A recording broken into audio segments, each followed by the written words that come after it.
JB Weld high-strength molding tape is perfect for bonding plastic trim, molding, and emblems to almost any automotive surface. It's easy to use, just measure, cut, and apply. This high-strength tape resists impacts and vibration, holds up in harsh conditions, and is weather and temperature resistant from -40 up to 300 degrees Fahrenheit.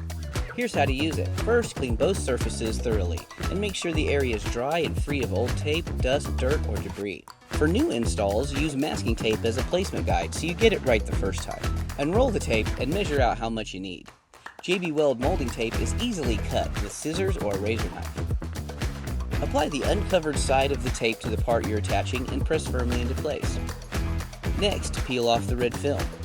Popping the edge with a razor knife makes it easy. For new applications, take careful measurements and note the desired placement on the masking tape.